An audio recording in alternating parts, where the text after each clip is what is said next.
ना सिर्फ ईश्वर हर दिशा में है, बल्कि वो तो इस संसार के कण कण हर इंसान के मन में भी हैं। और वो सिर्फ प्यार का भूखा है, नियमों का नहीं।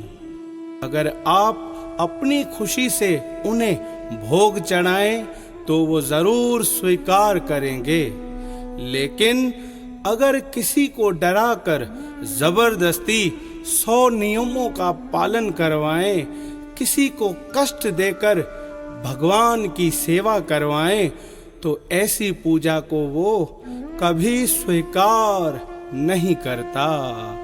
प्रेम से बोलिए जय समाधा।